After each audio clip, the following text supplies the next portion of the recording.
나, 대인데, 저디, 지체, 니마, 지체다, 손실 니마, 손바닥 차려야. 자, 가상, 라메 신이 과다, 망부 Więc 쉬브레. mamy kolejny dzień naszych nauk 이내야다, wiosennych. 대인이 시에샤데, Poprzedniego 라메 dnia 신이, mówiliśmy dużo o takich 상가다, cechach, 망아다, które powinien 고도지 posiadać 소소도나, guru. 야, 지금 고뇨로라, I oczywiście było ich wiele. 알레베, Czasami 뭐, w różnych 니슈이다, tekstach uczy się 저디, ich, 콘도, jest cała lista tych różnych 콘도스파, tekstów, tych 대유산에, cech, które guru 아니, powinien 신이 posiadać. 시에샤데, I 노시, czasami jest ich po prostu za dużo. To znaczy, zaczynamy się w tym gubić, zaczynamy się zastanawiać, które są z nich najważniejsze. Dlatego na przykład tacy mistrzowie jak Gampopa jakby robili takie podsumowania tych cech. Jak wiemy, Gampopa praktykował nauki Kadampy i również praktykował instrukcje jakby linii praktyki przekazane mu przez Milarepę i praktykował je razem. I w zasadzie całe życie, dojrzałe życie spędził jakby na odosobnieniu, praktykując te wszystkie wskazania. I ostatecznie stał się jakby takim głównym założycielem linii praktyki w Tybecie. Czy też wszystkich i uczył, przekazywał, czyli uczył nie tylko przekazywał słowo, nie tylko przekazywał nauki, ale też robił to jakby w takim połączeniu z własnym doświadczeniem, z takim autentycznym doświadczeniem płynącym z własnej praktyki. I on podsumowywał te wszystkie różne cechy przekazywane, cechy guru przekazywane opisywane w różnych sutrach i tantrach. I on stwierdził, że głównie nauczyciel tantry, Vajrayany powinien mieć trzy. Powinien mieć nieprzerwany przekaz nauk, powinien cechować się dobrocią i współczuciem i powinien być pozbawiony nieczystych intencji.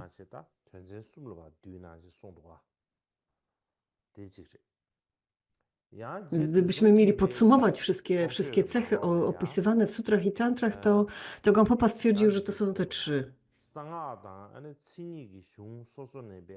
Również pan Tusum Khenpa również robił takie podsumowanie. Na przykład on mówił, że cechy guru są opisywane praktycznie we wszystkich tantrach, we wszystkich sutrach Prajnaparamity. On wspominał słowa Gampopy, w których Gampopa jakby podsumowywał to w ten sposób, że mistrz powinien odciąć więzy uzależniające go od spraw tego życia.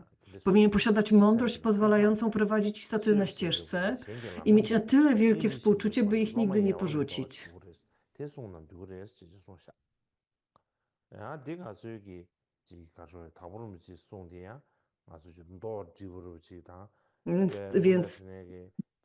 Więc te słowa Gampopy jakby podsumowują to.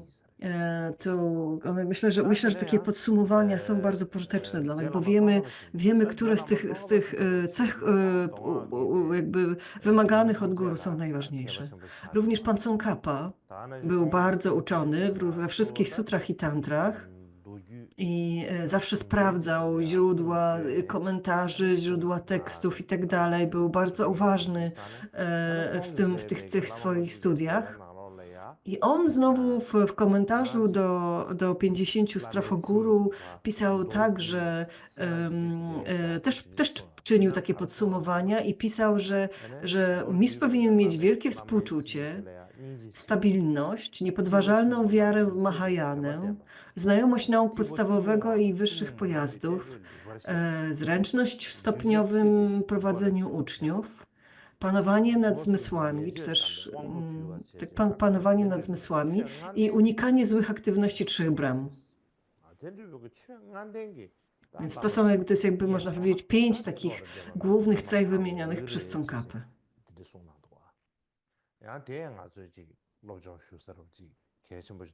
Więc ktoś, kto ma tego rodzaju cechy, według niego jest jakby wart bycia czyimś guru. Również Dzyangon Kondrul Rodataje, który był chyba najbardziej uczonym osobą w całej krainie śniegu, w swojej skarbnicy wiedzy napisał, że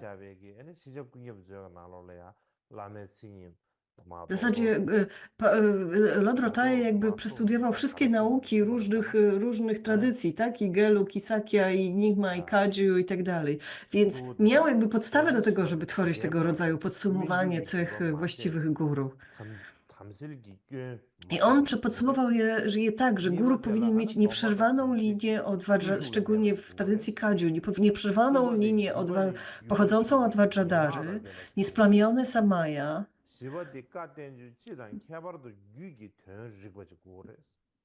powinien utrzymywać te samaja i swoje ślubowania, powinien posiadać dogłębne instrukcje charakterystyczne dla swojej linii, dla swojej tradycji, powinien również znać znaczenie słów nauk, nie tylko same słowa nauk, ale znaczenie słów nauk, a w szczególności znaczenie tantr oraz posiadać współczucie. Teraz, kiedy mówimy o guru i lamie, szczególnie w odniesieniu do Vajrayany, to oczywiście musi to być ktoś, kto potrafi udzielać abiszek. Wtedy jest nauczycielem Vajrayany, tak?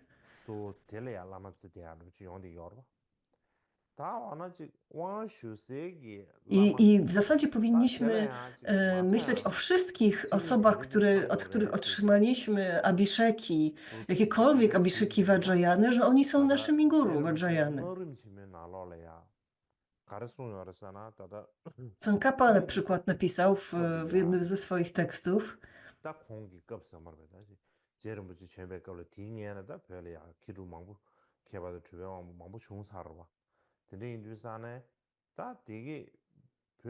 że w tamtym czasie było bardzo wielu różnych wielkich uczonych i Sidów w Tybecie.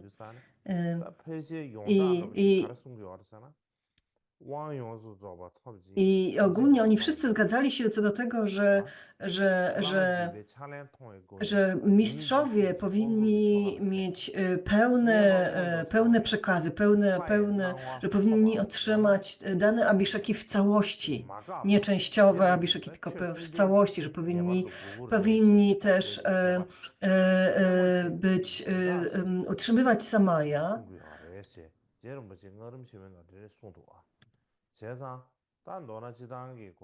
Powinni również praktykować w takiej nieprzerwanej linii. Powinien znać tych 10 takości, o których mówiliśmy poprzednio. Powinni być obeznani, znać dobrze wszystkie rytuały. Powinni wiedzieć oczywiście, jak udzielać abiszeki i tak dalej. Różne charakterystyki danych praktyk, danych hidamów i tak dalej.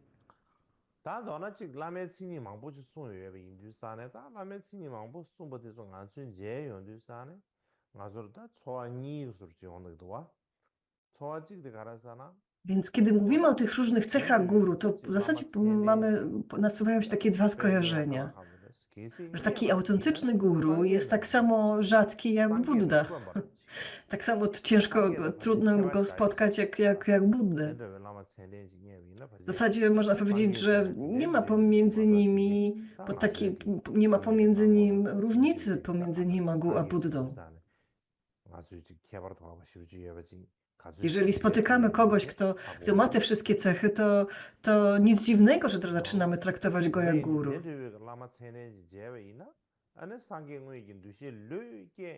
I też musimy pamiętać, że jeżeli już kogoś takiego spotkamy, że ktoś, kto jakby spełnia te wszystkie wymagania, kto posiada te wszystkie cechy, jest kimś, zdarza się bardzo rzadko, że trafiliśmy na prawdziwy skarb.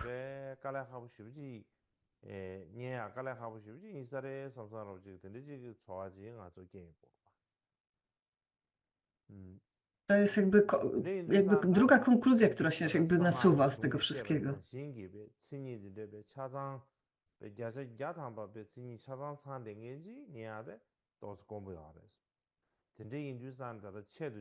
Na przykład w wielu tantrach opisuje się to, że jak trudno znaleźć takiego guru.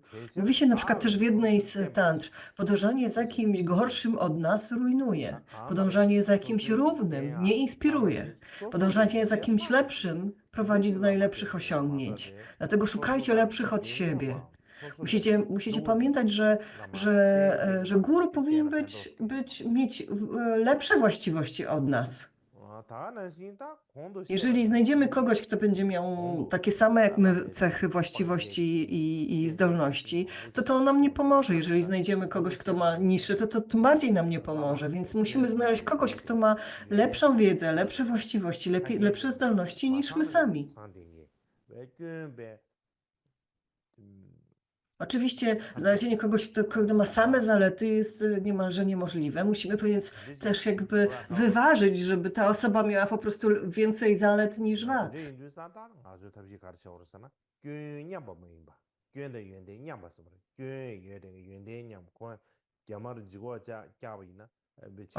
Najczęściej ludzie, również guru, mają jakieś swoje wady, jakieś swoje słabości i jakieś swoje zalety. Więc musimy po prostu tylko umieć wyważyć, rozważyć je i żeby tych zalet było więcej.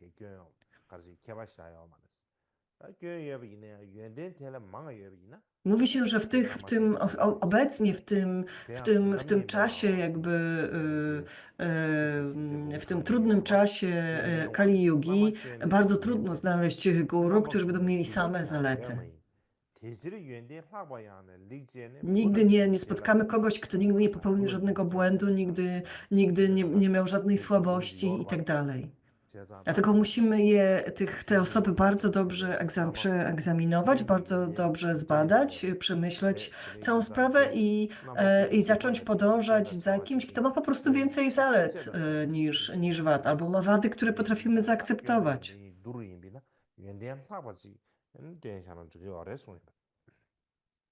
Trzeba wyważyć te dwie rzeczy, żeby tych zalet było więcej, żeby były ważniejsze. To nie możemy po prostu podążać za jakimkolwiek starszym lamą, jakiego spotkamy. Bo tylko dlatego, że on dzwoni dzwonkiem i trzyma wazę w dłoni i tak dalej. Kiedy podążamy za guru, to robimy to po to, aby to spełniło nasze życzenia w tym życiu i w przyszłych żywotach. To jest ktoś, kto ma nas prowadzić przez wiele żywotów. Więc to nie może być byle kto.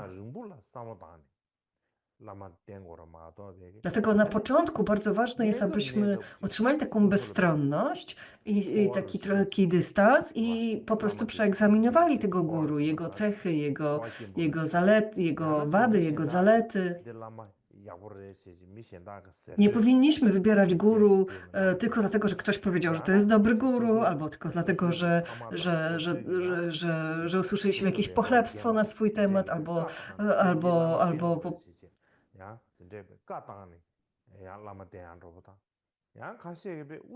szczególnie nie powinniśmy tego robić, tylko dlatego, że ktoś nam tak powiedział.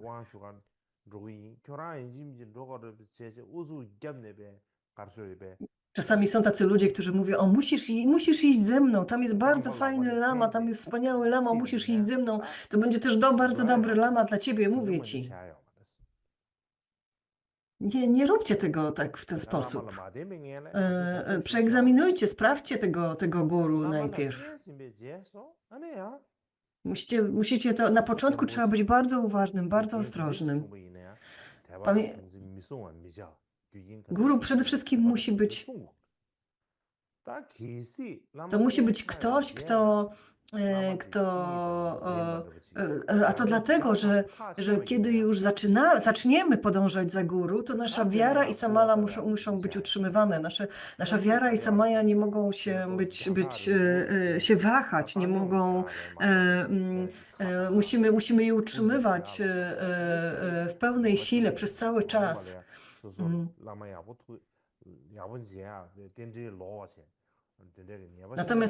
Natomiast jeżeli stwierdzimy, zaczynamy egzaminować jakiegoś guru i stwierdzimy, że on nie ma tych w 100% takich cech, jakich oczekujemy, to bardzo ważne jest to, abyśmy go nie krytykowali za to. Wystarczy się po prostu od niego lekko zdystansować i utrzymać taki bezstronny jakby umysł, nie chwaląc go, ale też przede wszystkim nie krytykując. Krytykowanie takich osób jest bardzo złe. Powinniśmy bardzo uważać, żeby tego nie robić. Więc mówiliśmy poprzednio o tych różnych cechach guru i po co takich cech szukamy. Gampopa na przykład opowiedział w takim zbiorze nauk powiedział, gdy otwarty uczeń spotyka wykwalifikowanego guru, wszystkie jego właściwości rozwijają się w jednej chwili. Kiedy jest właściwy guru i właściwy uczeń i to tak jakby spontanicznie ich życzenia się wypełniają i spontanicznie jakby oni odnajdują tą swoją więź i te dobre właściwości ucznia się zaczynają manifestować.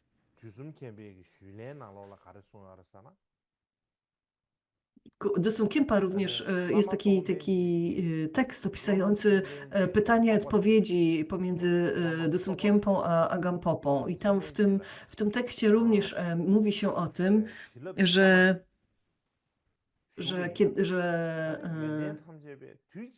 prawdziwe urzeczywistnienie ucznia pochodzi od błogosławieństw guru. I jeżeli mistrz jest autentyczny i uczeń jest autentyczny, to błogosławieństwa i urzeczywistnienie w zasadzie pojawiają się samoistnie. To jest tak, jakbyśmy otrzymali błogosławieństwo wszystkich guru trzech czasów. Tak jakbyśmy otrzymali błogosławieństwo wszystkich koszy nauk. Tak jakbyśmy otrzymali błogosławieństwo wszystkich buddów i bodhisattvów, wszystkich dakin i opiekunów darmy, że jakby w tym błogosławieństwie, które otrzymujemy od takiego guru w tym momencie, jakby te wszystkie się zawierają.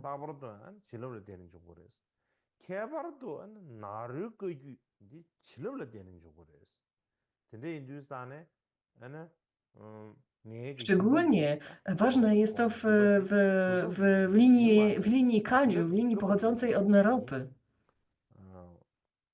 Mówi się, że jest to taki jakby przekaz błogosławieństw od Naropy do kolejnych uczniów. Kolejni uczniowie stają się mistrzami, dla kolejnych uczniów przekazują im to samo błogosławieństwo. I w zasadzie jest to taki przekaz z umysłu do umysłu, przekaz błogosławieństw. A uczniowie zawsze takich nauczycieli traktują jak największy skarb, jak oczy we własnej głowie, chronią i cenią je jak oczy we własnej głowie.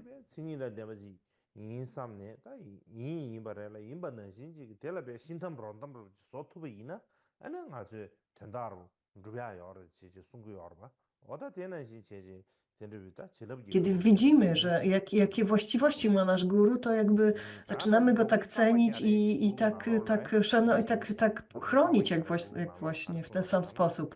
Na przykład jest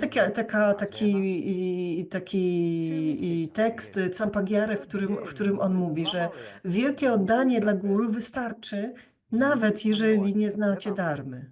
Wystarczy nawet, jeżeli nie otrzymaliście instrukcji. Wystarczy nawet, jeżeli nie potraficie medytować. On może bowiem zastąpić idama, dakinie, opiekunów, darmy, bogactwo, jakszów, opiekunów darmy, bogactwo, jakszów, sponsorów. Może zastąpić wam dom, po prostu wszystko na tej ziemi. Jest po prostu jak cenny klejnot.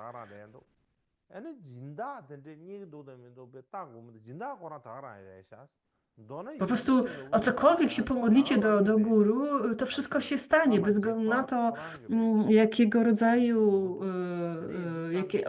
rodzaju cele osiągnięcia, jakich rodzajów celów osiągnięć potrzebujecie w danej chwili. Wystarczy po prostu modlić się do guru. Dlatego guru jest w Vajrayanie jest tak ważny. Szczególnie w linii Kadziu.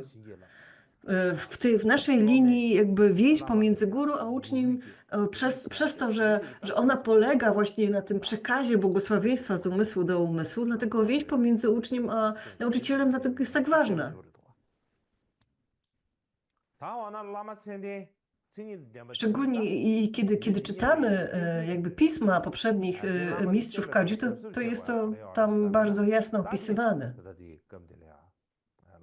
Teraz dalej, kiedy już mamy takiego guru, to jak powinniśmy tą relację utrzymywać, na co powinniśmy uważać?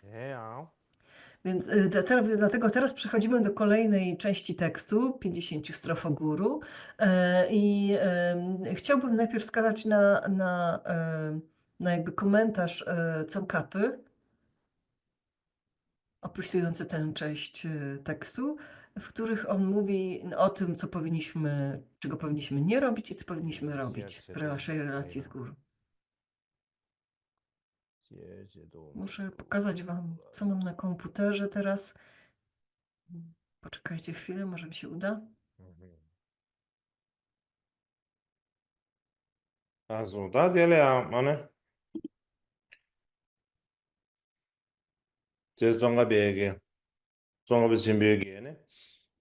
Więc pan Tsongkhapa jakby dał taki, to jest jakby dał taki jakby opis tego skrótu, co się zawiera, co zawiera 50 strof o guru. Mówiliśmy już o tych cechach, które powinien posiadać guru, których nie powinien posiadać, które powinien posiadać. A teraz przechodzimy do tego, jak powinniśmy traktować guru, jak podążać za guru. I to podążanie za guru też jakby dzieli się na dwie rzeczy. Czyli to, czego nie powinniśmy robić, czyli jak powinniśmy porzucać, też unikać okazywania braku szacunku i jak powinniśmy wyrażać szacunek. Więc czego powinniśmy nie robić, jak porzucać ten brak szacunku? Chodzi o porzucanie krytycyzmu i poniżania, unikanie, powinniśmy uważać, aby nie rozgniewać nigdy guru, nie martwić go. Nie powinniśmy wytykać jego błędów. I czwartym punktem jest jakby podsumowanie tych wszystkich trzech, jak rozumiem.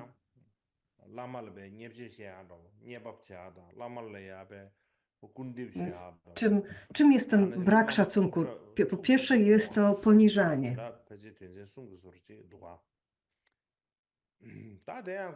Jest poniżanie, okazywanie braku szacunku to jest poniżanie, krytykowanie i rozgniewanie guru, gniewanie guru.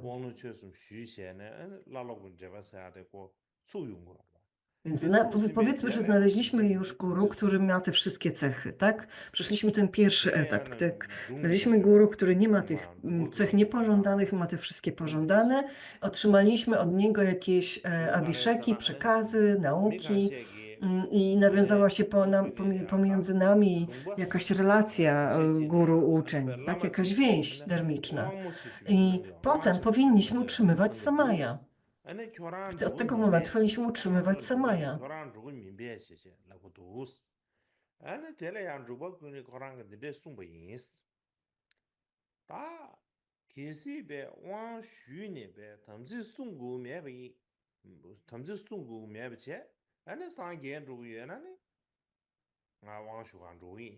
Kiedyś Rupa Kunley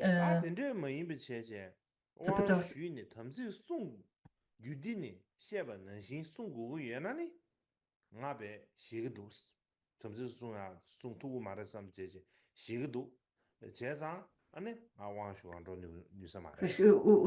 Spytał jednego mistrza właśnie o Abiszeka, mu powiedział, że będziesz musiał utrzymywać Samaja, na co on powiedział, o jak to będę musiał utrzymywać Samaja, boję się tych Samaja. Więc nie mogę po prostu przyjąć Abiszeki bez utrzymywania Samaja.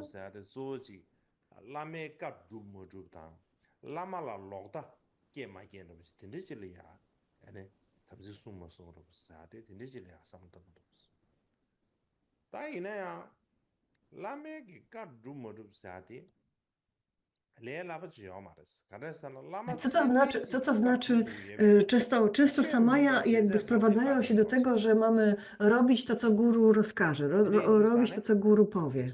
Ale i bardzo wiele osób się boi tego.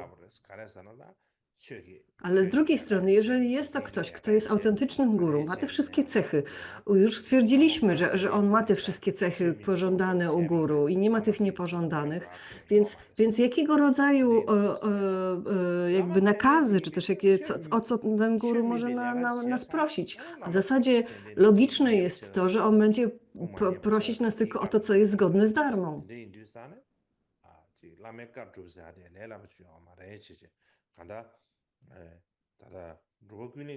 Tak czy inaczej, my się boimy tego i boimy się tego jakby podążania, jakby tego, że tych rodzajów samaja, które mówią, że mamy robić wszystko, co guru nam rozkaże. To jest zawsze jakby taki...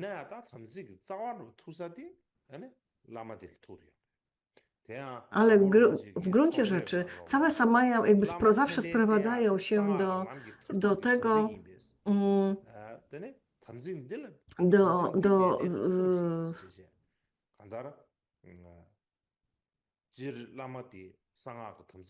przepraszam, Gampopa zawsze mówił, że całe podążanie za guru, całe posiadanie guru ostatecznie sprowadza się na ścieżce tajemnej mantry, na ścieżce Vajrayany, sprowadza się do utrzymywania samaja i w zasadzie o tym utrzymywaniu, nie w Abhiszece jest ważniejsza bardziej nie Abhiszeka, tylko utrzymywanie samaja.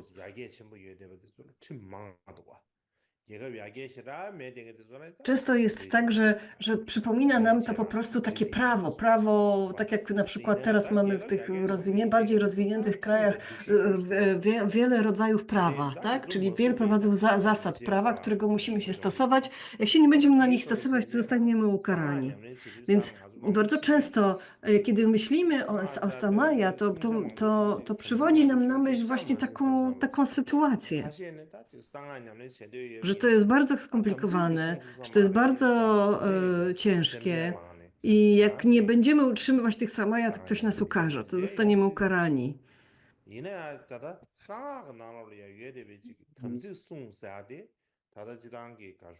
Więc utrzymywanie samaja w Vajrayanie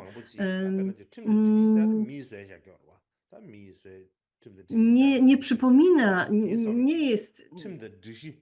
To nie jest, samaja nie są jakby stworzone przez ludzi, dla ludzi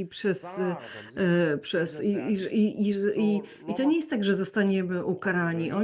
Samaja są ściśle związane z naszą praktyką. One pozwalają wykonywać nam naszą praktykę właściwie.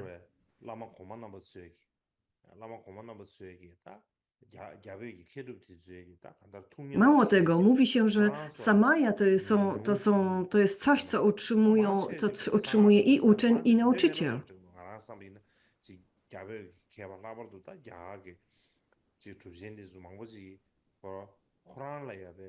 Indyjscy mahasiddhowie na przykład nie utrzymywali samaja i wtedy mieli problemy.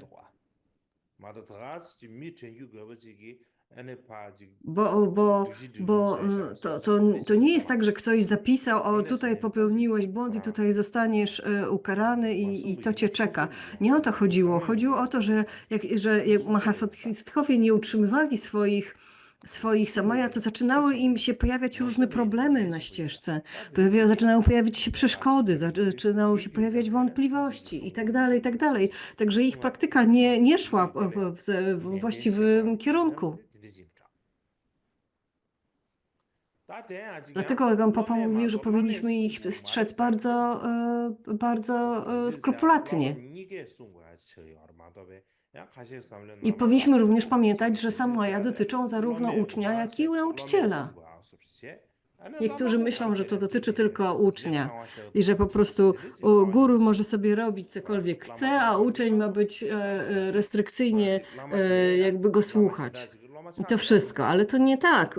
Guru też ma swoje samaja, które musi utrzymywać. Bardzo często, nie mówiąc już o tym, że bardzo często guru również jest uczniem jakiegoś innego guru. To nie jest tak, że on jest jakimś guru. On też ma swojego guru, on też musi utrzymywać samaja wobec swojego guru. Więc jest to taka linia utrzymywania siebie nawzajem w pewnym rygorze jakichś samaja. Tak to można powiedzieć. Mówi się w wielu tekstach mówi się o takich 14 głównych jakby ślubowaniach i pierwszym w tym Vajrayany i pierwszym z nich jest poniżanie i krytykowanie swojego guru. To jest jakby pierwsze złamanie, to jest jakby w ten sposób jakby łamiemy najważniejsze ślubowanie samaja, że jakby zaczynamy poniżać swojego guru. ane lama nyeme yinpa dangshin ngabshuba lama ngabshuba di na lao la ya lama la nyeba da meba la soba moguba pungsu de angburu sung I ponieważ jest to tak ważne ślubowanie, dlatego pierwszym błędem wymienianym właśnie w tym tekście 50 strof o guru jest właśnie poniżanie guru. lama la nyeba bonga temba tingpare nyeba bonga tembe ke sik de karare shubina. I to jest jakby, tutaj jest strofa 10. Teraz przechodzimy do tej właśnie strofy 10. Ona o tym mówi.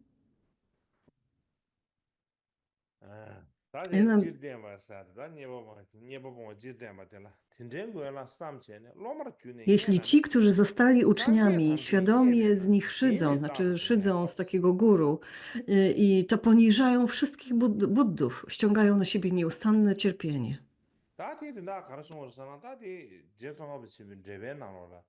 Co to znaczy? Tsongkhapa w swoim komentarzu objaśnił to w ten sposób, że jeżeli ktoś krytykuje, jakby poniża i krytykuje swojego opiekuna czy guru i wiemy już, że to jest autentyczny guru ze wszystkimi tymi cechami, które już przeszliśmy ten etap, tak? To jeżeli zaczniemy go krytykować i poniżać, to w zasadzie ściągamy na siebie nieustanne cierpienie, nieustające problemy. No bo cóż innego może wyniknąć z takiego poniżenia i krytykowania? Szczególnie jeżeli robimy to świadomie, intencjonalnie. Jeżeli robimy to jako uczeń danego nauczyciela, będąc uczniem danego nauczyciela,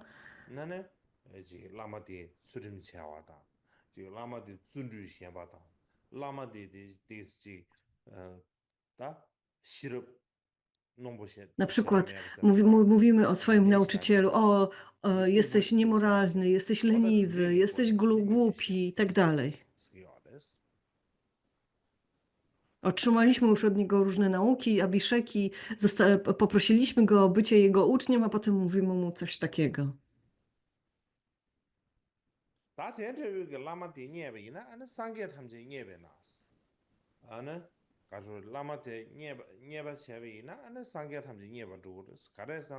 Więc jeżeli ktoś intencjonalnie, jakby świadomie poniża czy krytykuje nauczyciela w ten sposób, to właśnie tekst mówi, że to jest tak jakby jakby, nieba jakby sambe obrażał ngabzu chebe inaya, wszystkich, ta wszystkich Buddów. lamalaya, Bardzo często w meba tekstach się chebe, mówi, że sange nambu jeżeli meba chebe, składamy chebe jakieś chebe. dary Ta wana, swojemu guru, to ji tak jakbyśmy składali je lamalaya de wszystkim Buddom, nyepeshi, tak? I podobnie lamalaya jest meba w tej sambe, sytuacji odwrotnie, tayani, kiedy zaczynamy tende nyeba krytykować, chenpo poniżać chebji, swojego guru, ta. tak jakbyśmy poniżali wszystkich Buddów.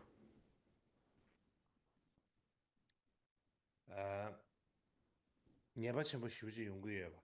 Taana si lamalaya kuiba chebe ina, penyon chenpo shivuji yungu Jest yueba. to Te kande res labi, e, gyumzen kande res labi na. Ta Więc tere tego ata gyumzen rodzaju mangu brak yueba na, szacunku gyumzen chik, jest dużym, ta gyumzen jest kashe shubi na rwa. Chik di kare sana, kama wyraźnym złamaniem Dashi naszych tena ślubowań masobe di Samaya. gyumzen yana mena, ngazu shunshun gabli ya. Tada Nie wiem, meba czy macie dusa, takie doświadczenia. samsang, Kiedy ja byłem meba mały, dusa ne, ene karchi kare sana, kiedyś azu rozpalaliśmy ogień mebarta na na kashe zewnątrz. che.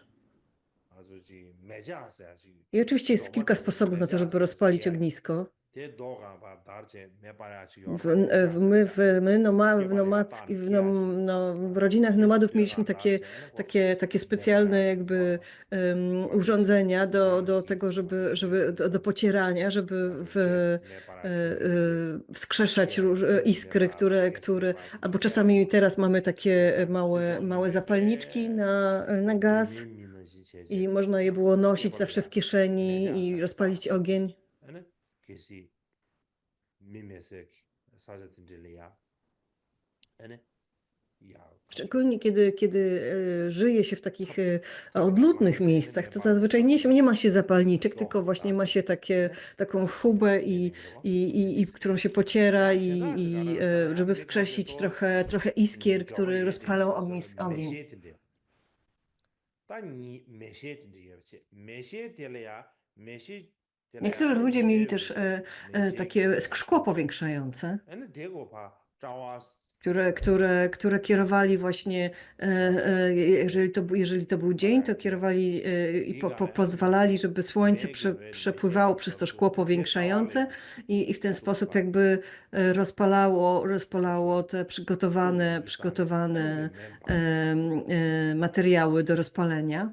Today in Lusane, and kisi meshe mebe na nga sui nime chibula tene, and trawala me partuyo. Jeżeli, Meshe tela tene, and więc, nime więc meshe la pabchune, Więc, tela więc tene, to jest tak, trawala me że pabchu. te Oda szkło today tela ji powiększające było cheche. niezbędne do And tego. lama Jakby seade, and te meshe de materiały tene. same z siebie by się nie rozpaliły, tak? Sange, gyawasa da chebe Podobnie jest tene, w tej nime, sytuacji z guru. ina atadi nime, gyawasa da chebe Guru jest jakby tene, and lama takim meshe szkłem la pabchu, powiększającym pabchupse.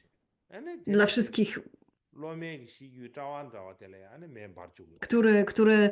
dzięki któremu Tende spływa indu na nas sane, lama seade, sange de shenju soba wszystkie samse, błogosławieństwa ine Buddów i loni na Bodhisattvów. juga ge Bez tego szkła powiększającego nie Ngazui be jesteśmy w tera stanie sange de otrzymać tych shenju wszystkich soba ngozi ten błogosławieństw. tuku marwa da di chuze nu di nuban nu je ngaran su le yo. Bez guru nie Tende bylibyśmy w indu stanie sane ta jakby lama podążać sange de za shenju soba naukami de Buddów ane i lama tengi ta Bodhisattvów.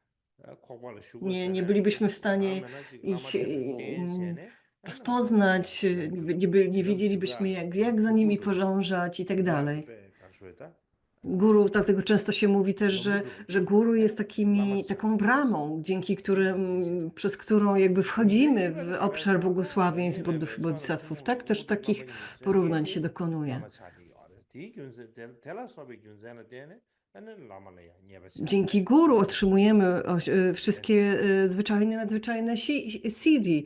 Dlatego Tati poniżanie sanga czy też shibu mare, krytykowanie sanga naszego shibu guru mare, jest yintipi wielkim dende disu błędem. nanglo laya, tada, ji To pema samo, chodze, to samo, ya lama de to shebe samo shibu ma, jakby, to pena samo pema chodze zalecenie nanglo laya, chawa le lama ta, obejmuje nie tylko meba nambu Vajrayanę, chaya ale ta, też gede shindu Mahajanę sabare, mene shepe meba i yinshi pojazd su ndu podstawowy. sane, ta shingi kebra namba shis cheche. Shing number shin, drawe shin, dungegi shin, pen dogba shin, yuandegi shin che, shin kebra jen shi sungu duwa. Di nana lama gewe shin yende, Na przykład w skarbnicy Abhidharmy mówi się opisuje się jakby ten pojazd trzewaków, w którym również że jakby Vasubandhu opisuje, że w pojeździe trzewaków to jest równie ważne. Mówi się o tym, że choć są jeszcze nieszlachetnymi dary ofiarowywane rodzicom chorym, nauczycielom dharmy, bodhisattwom w ostatnim odrodzeniu, przynoszą niezmierne plony, więc tutaj Vasubandhu mówi o jakby takich 4 polach, w których możemy otrzymać plony. I to jest pole istot, pole cierpienia, pole pożytków i pole właściwości. I guru należy do tego pola pożytku.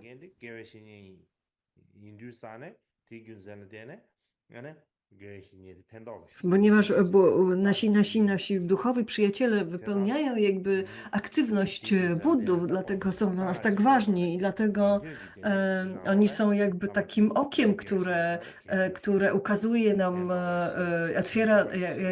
oni otwierają nam oczy, oni przekazują nam pradżnię, oni nas, dzięki której wiemy, co jest dobre, a co jest niedobre i tak dalej, i tak dalej. Gampopa jakby, znamy też jakby różne historie z życia Gampopy. I wiemy stąd, że Gampopa miał wielu guru i pytał często, czy można faktycznie osiągnąć przebudzenie do stanu Buddy w jednym życiu. I wielu jego lamów mówiło, no, to być może jest możliwe, no teoretycznie powinno być możliwe, ale nie wiem, czy na pewno. Myślę, że to jest trudne, tak? Natomiast kiedy Gampopa zadał to samo pytanie Milarepie, wówczas Milarepa odpowiedział inaczej. Powiedział, kiedy guru obdarzony wszystkimi zaletami, spotyka otwartego ucznia, to oświecenie w jednym życiu jest możliwe. Jeżeli uczeń nie osiągnie tego oświecenia w jednym życiu, to najprawdopodobniej osiągnie go w Bardo albo w następnym życiu.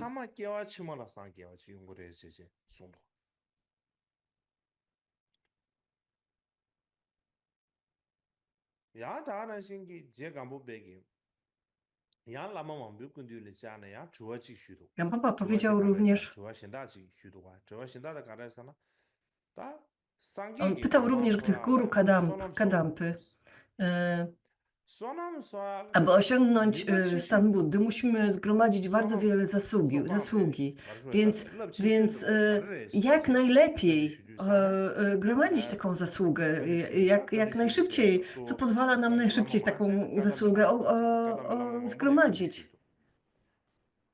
Więc pytał o to wielu różnych nauczycieli Kadampy. I później zapytał o to samo swego guru Milarepę. A Milarepa odpowiedział, robienie tego, co nakazuje nam guru, modlenie się do niego z oddaniem i praktykowanie tego, co nam kazał praktykować, przynosi największą zasługę.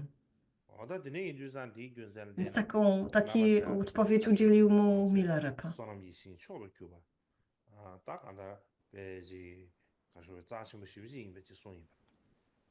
Więc można powiedzieć, że że guru jest takim wielkim polem zasługi, z którego możemy zebrać najwięcej plonów.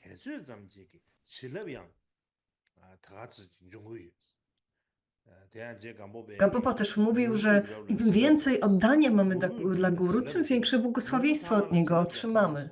Jeżeli nasze oddanie będzie mniejsze, to i błogosławieństwo będzie mniejsze.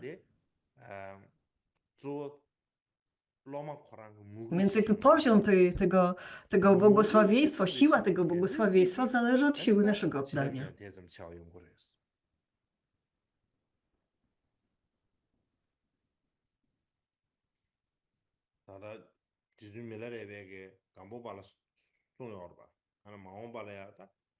Więc to powiedział, Milarepa powiedział Gampopie, że w przyszłości,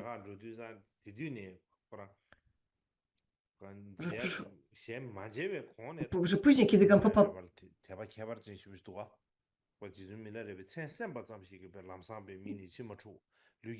Jak wiemy, zanim w ogóle Gampopa udał się do Milarepy, zanim zaczął go szukać, po prostu o nim usłyszał i to wywołało już olbrzymie oddanie w Gampopie, olbrzymie takie niepohamowane poczucie oddania w Gampopie się pojawiło, zanim jeszcze, i to, które jakby skłoniło go do tego, żeby jakby pójść i szukać Milarepy, tak?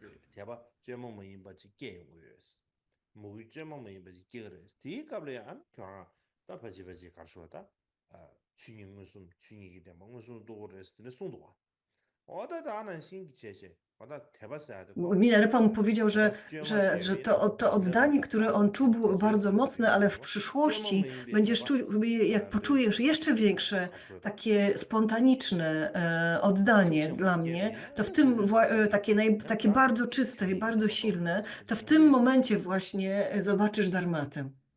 Tak. I tak się faktycznie stało. Po jakimś czasie Gampopa poczuł tak wielkie oddanie dla Milarepy, że zobaczył, że osiągnął urzeczywistnienie. Mówiliśmy wcześniej, że Gampopa mówił o trzech cechach, jakby najważniejszych cechach guru, że musi mieć tą nieprzerwaną linię, że musi porzucić złe pobudki i tak dalej.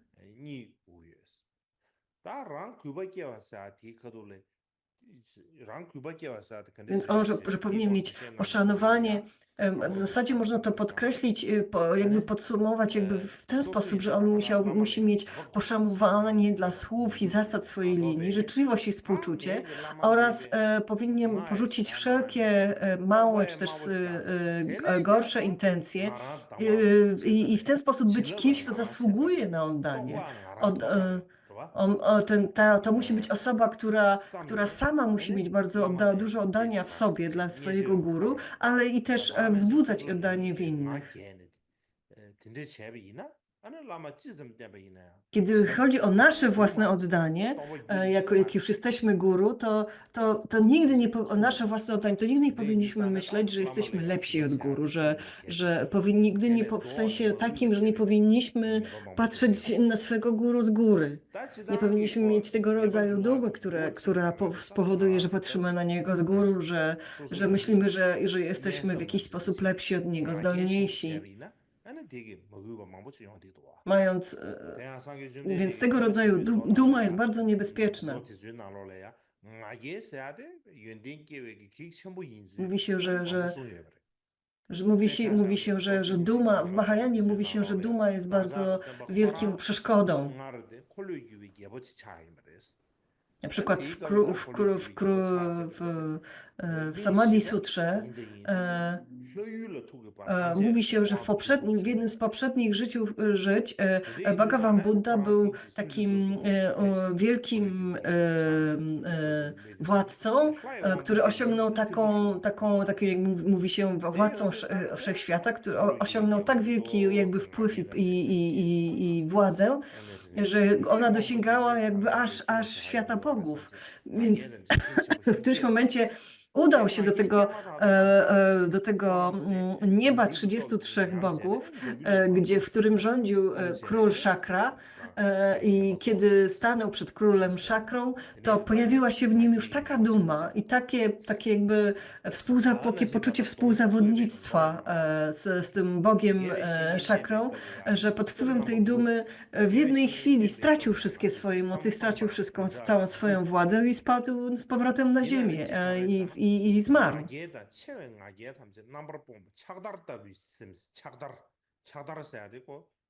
W Gandavyuha Sutrze mówi się, że podążając za duchowym przyjacielem musi mieć taką miotełkę w głowie, która będzie usuwała wszelką dumę z naszego umysłu.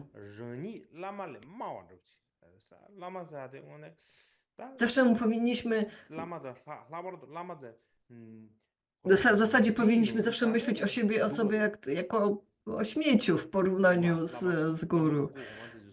O ile dobrze zrozumiałam. Na przykład mistrzowie Kadampy mówią, że woda dobrych właściwości nie wpłynie do balona napełnionego dumą, napompowanego dumą.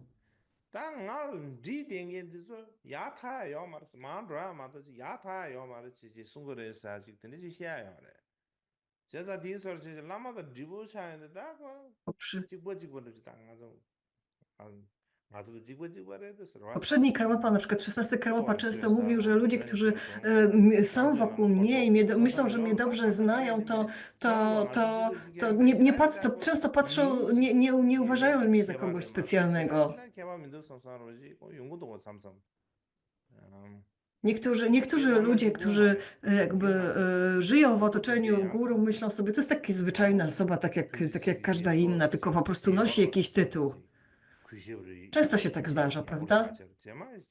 Wobec czego nie okazują mu zbyt wielkiego szacunku. I w końcu zaczynają go krytykować i poniżać. Bardzo często się tak zdarza.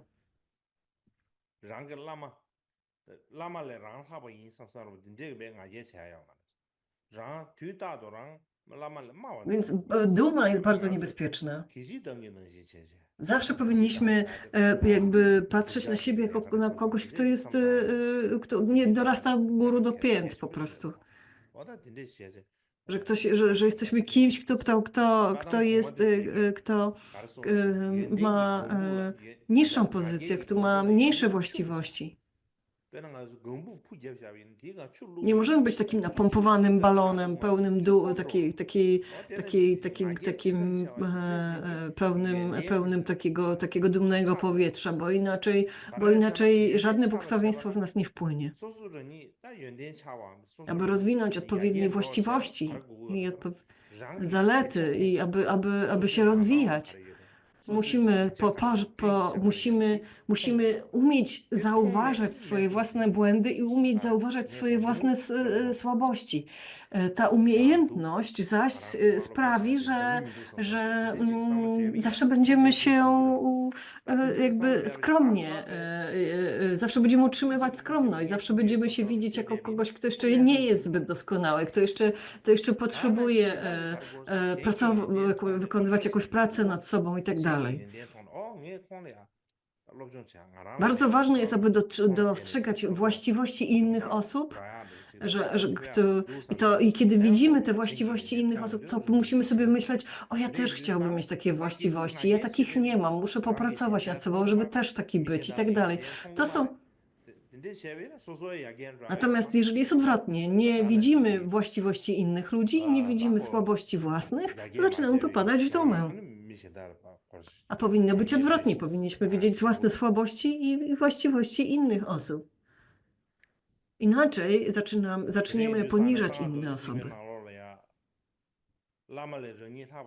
Dlatego w Vajrayanie, kiedy zaczynamy myśleć, że jesteśmy kimś lepszym od naszego guru, to nie tylko nie rozwiniemy żadnych dodatkowych właściwości, ale zaczniemy tracić te dobre właściwości, które już osiągnęliśmy. Jest taka historia o Krishnapadzie. Był taki Mahasiddha, Chakrasamvara Krishnapada. A jego nauczycielem był Jalandhara. I ten Krishnapada był na tyle dumny, że nie wykonywał tego, nie robił tego, co mu guru nakazał. I bardzo często Jalandhara powtarzał mu, że on jeszcze nie jest gotowy na praktyki jogiczne. Ale Krishnapada nie słuchał guru. I myślał, że już jest wspaniałym praktykującym, wspaniałym joginem. Mało tego, zgromadził wokół siebie 1000 uczniów. I pewnego dnia oni wypłynęli, weszli na pokład statku i wypłynęli, żeby dostać się na Sri Lankę, żeby przepłynąć na Sri Lankę. Po drodze pojawiła się burza i cały ten statek zatonął. Zatonęło cały jakby orszak jego uczniów, ale on nie zatonął, dlatego że dzięki swym magicznym mocom zaczął chodzić po wodzie.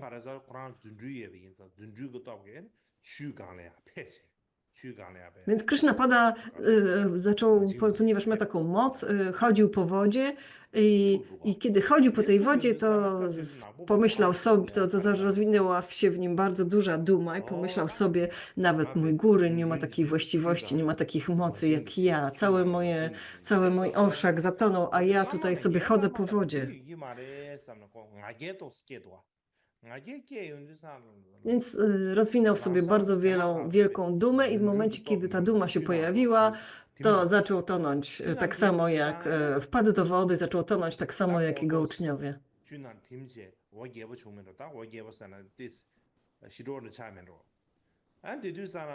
Więc zaczął się szamotać w tej wodzie i wtedy pojawił się w niebie Guru Jalanda i zaczął na niego krzyczeć. Zaczął go karcić. I na co Guru Krishna, na co ten Krishnapada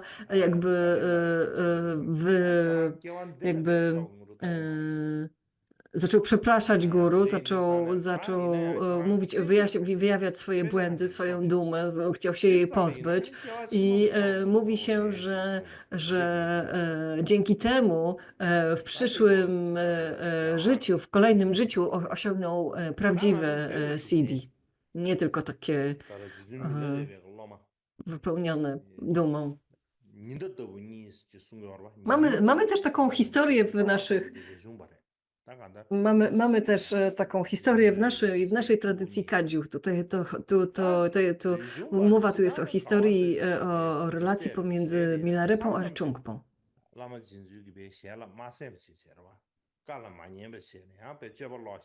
Zawiesiło nam się połączenie.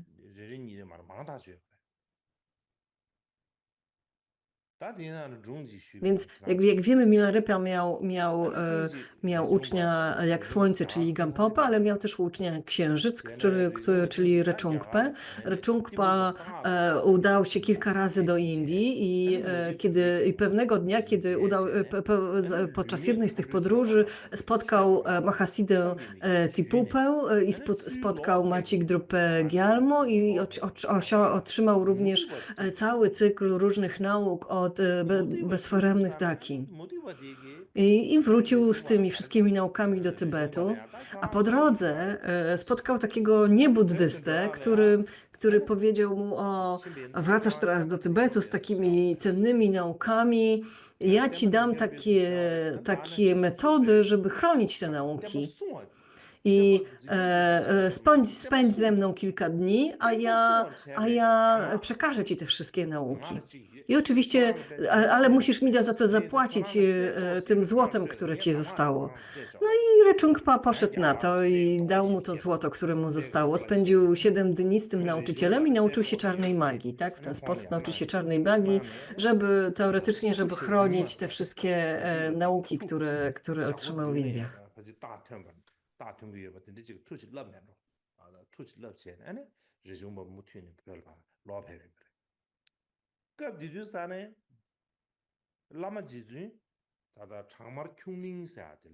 Po prostu ten nauczyciel powiedział, że po 7 dniach pojawią się pewne znaki sukcesu.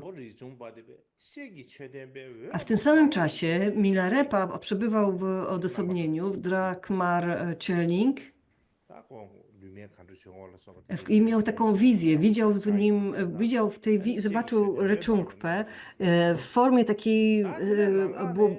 takiej kryształowej stópy, która po prostu promieniała światłem. I wtedy pojawił się ten niebuddysta z tymi czarnymi mantrami, i w tej chwili wielki wiatr, takie wielkie wiatrzysko się zerwało, które takie jakby tornado, które roztrzaskało tą stupę na kawałki. Więc taką wizję miał Milarepa o Rechungpie.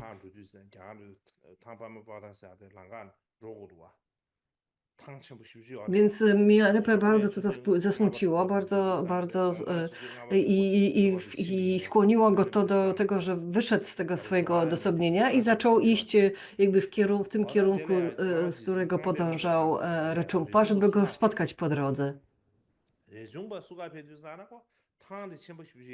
Więc spotkali się na takim dużym jakby polu. I Rechungpa widział już Milarepę w związku z tym z oddali i pomyślał sobie, otrzymałem tak wiele wspaniałych nauk w Indiach, to muszą być, teraz jestem tak wspaniały i te nauki muszą być tak wspaniałe, jestem już takim specjalną osobą, że nawet mój guru przychodzi, żeby mnie powitać. Na pewno będzie szczęśliwy, jak mnie zobaczy, tak? Może nawet okaże mi szacunek, może mi się pokłoni i tak dalej.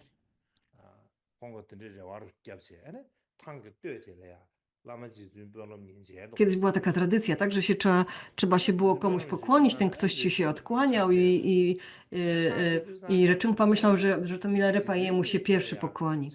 Ale kiedy spotkali się, to Rechungpa pokłonił się Milarepie, ale Milarepa mu się nie odkłonił. No i Rechungpa oczywiście nie wiedział, co zrobić, był nadąsany. I zapytał Milarepę, guru, jak się masz? Na co Milarepa zaśpiewał mu pieśń o szczęściu. Ja jestem szczęśliwy, mi nic nie potrzeba i tak dalej. I potem Rechungpa opowiedział mu o tym, co robił w Indiach i że przywiózł ze sobą wiele nauk, bezforemnych dakin i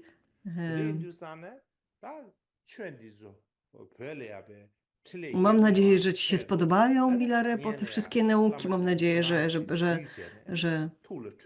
mam nadzieję, że te wszystkie zobacz, co przywiozłem. To były też takie nauki w tekstach opisane, tak? Więc miał te teksty. Zobacz, co ci tutaj co przywiozłem. Nie cieszysz się?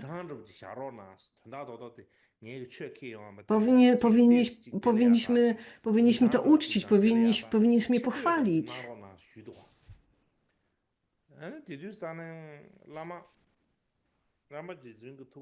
A w tym momencie Milarepa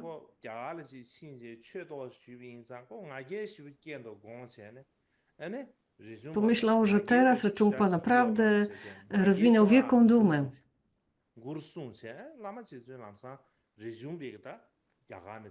I zaczął udzielać mu nauk, które miałyby mu pomóc jakby zmniejszyć tą dumę. W końcu nie przyniosło to zbyt wielkiego skutku, więc Milarepa szybko złapał jego torbę z tymi wszystkimi tekstami i poszedł, i uciekł.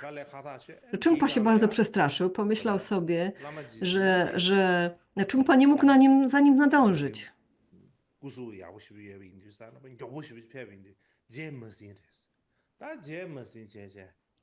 Rechungpa oczywiście był od niego dużo młodszy i dużo zdrowszy, że tak powiem, miał takie silniejsze ciało, ale nie mógł nadążyć za Milarepą. Myślał sobie, przyniosłem te wszystkie wspaniałe nauki z Indii, a ten Milarepa zabrał mi je i pewnie odda byle komu. Ja myślę, że on ich wcale nie chce, że odda, porzuci je, gdzieś wyrzuci, zniszczy.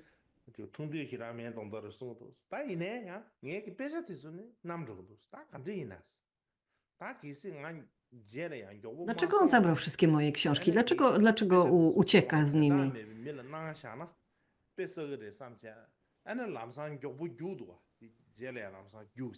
Więc tak czy inaczej, biegł za nim, za Milarepą szybko.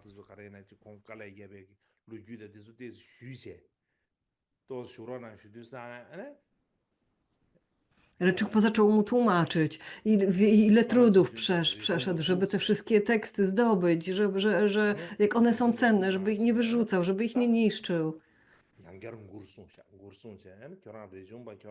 Ale Milarepa jakby nie słuchał.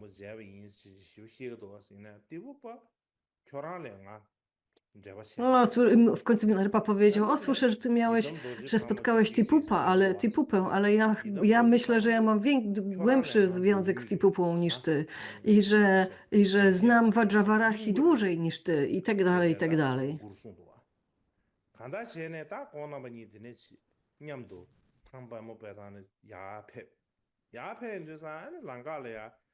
Więc w ten sposób zaczynali rozmawiać i szli dalej. I Rikchungpa pomyślał w ten sposób. Inni praktykujący dharmę, inni mistrzowie dharmy, których spotkałam, mieli jakieś zasoby, mieli jakieś dobra materialne, a ten nauczyciel spotykam go teraz, nie mamy co jeść, nie mamy gdzie spać, włóczymy się, jego ciało jest jakieś takie niebieskawe i już bardzo wycieńczone. Jego włosy przypominają filc, bo Milarepa miał takie dredy, więc wyglądało jak filc. I też Milarepa też przez dłuższy czas potrafił w ogóle nie myć, więc to było taki zbity filc pewnie. Jakby cały czas nosił tylko jedną szatę, taką bawełnianą szatę, nic więcej. I Rikchungpa zaczął sobie myśleć, jak to może być, że ktoś, kto jest takim wielkim sidą, masz też taką złą karmę, że niczego nie posiada, że niczego nie ma, że wygląda jak nędzarz i tak dalej, więc zaczął mieć pewne poważne wątpliwości wobec Milarepy. A poza tym ja udałem się do Indii, przywiozłem z trudem te wszystkie wspaniałe nauki, a on nawet mnie nie pochwalił. Wygląda na to, że jest jakby jakiś, nie wiem, rozczarowany, jakby nie chciał. Więc Rikchungpa zaczął mieć tego rodzaju myśli. Zaczął się zastanawiać nad tym, zaczął mieć wątpliwości wobec swojego guru.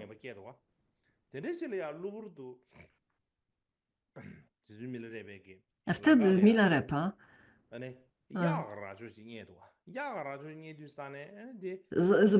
zobaczył taki róg jaka, porzucony jakby taki róg jaka, jak to czasami im spadają takie rogi, tak? Jakby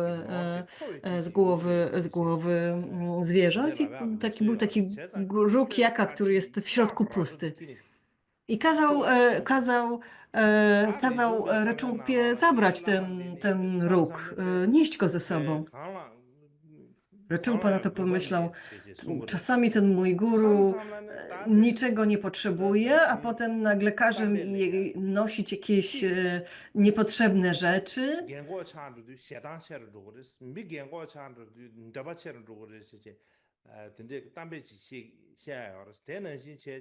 Czasami się mówi, że jak człowiek jest coraz starszy, to jest coraz głupszy i coraz łatwiej popada w złości, więc ten mój mistrz Milarepa chyba jest taki sam. Po co nam ten róg jaka? Przecież go nie zjemy. Co mamy z nim zrobić?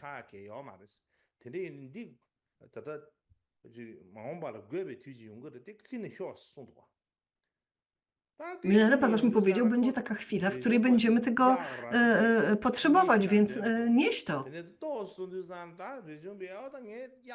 Ale Rikchungpa jakby nie bardzo chciał nieść ze sobą taki róg i cały czas po drodze pytał Milarepę, mogę już to wyrzucić, na co Milarepa cały czas odpowiadał, nieś to i nieco dłużej, jeszcze trochę, jeszcze kawałek. I potem po kilku dniach niebo było czyste, ale nagle zebrało się bardzo wiele chmur i zaczął spadać duży grad. Rozpętała się wielka burza gradowa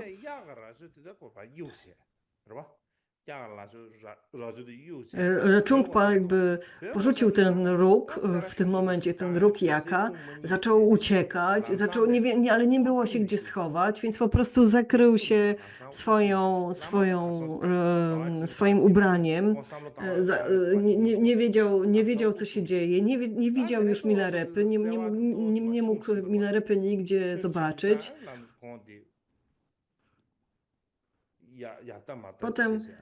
Potem ta burza troszeczkę zmalała i wtedy Reczungpa zaczął się rozglądać wokół siebie i szukać Milarepy, gdzie on jest.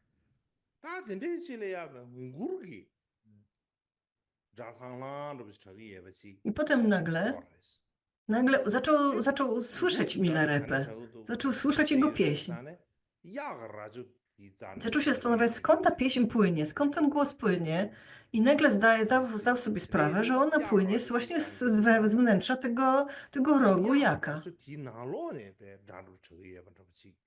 Więc pochylił się,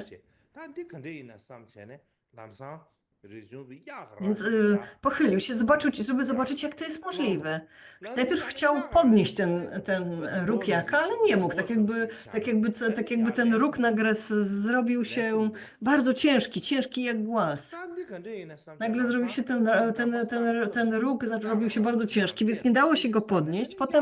Potem po prostu pochylił się i zajrzał do środka i zobaczył, że chociaż róg nie zrobił się większy, a Milarepa nie zrobił się mniejszy, Milarepa w jakiś sposób zmieścił się do środka i siedzi sobie w środku.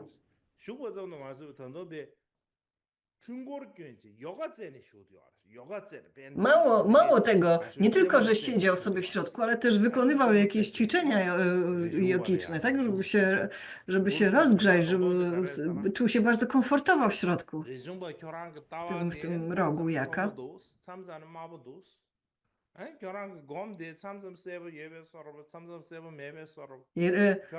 I Milarepa wtedy powiedział mu, Reczungpa, czasami twój pogląd jest bardzo rozległy, czasami bardzo zawężony, czasami twoja medytacja jest bardzo klarowna, czasami jest bardzo nieklarowna, czasami jesteś leniwy, czasami jesteś pobudzony.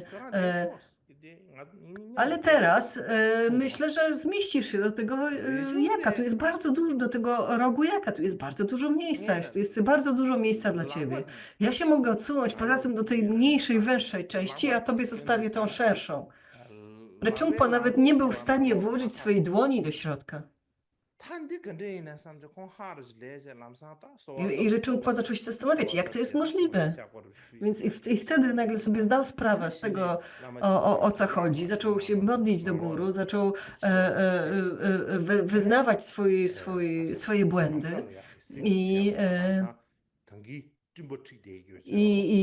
A Milarepa w końcu wyszedł z tego rogu jaka.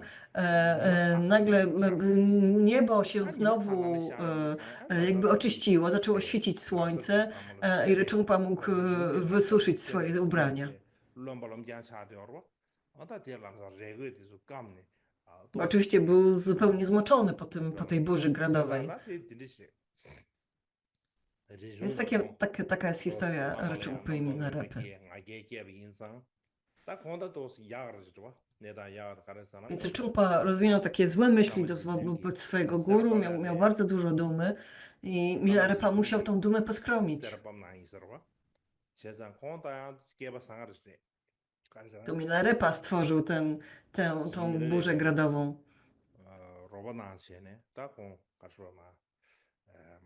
I to jakby te całe triki, jakby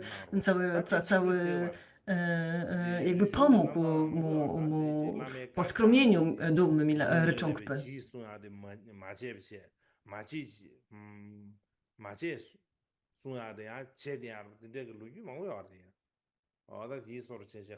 Istnieje bardzo wiele, Reczungpa był bardzo trudnym uczniem i jest bardzo wiele historii mówiących o tym, że jak to Reczungpa zrobił coś, czego Milarepa mu zabronił robić, albo nie zrobił czegoś, co Milarepa mu kazał zrobić i tak dalej. Więc 라소. i w związku z tym miał bardzo dużo problemów i ta jego ścieżka nie była taka prosta i łatwa, jak Gampopy na przykład. 망고 쉬야 도디나 다 드는 들어가서 삼샤샤 죽으면 망보를 차서 라소. Mam jeszcze dużo do powiedzenia na ten temat, ale w tym momencie już zakończymy i pozostawimy resztę na następny wykład.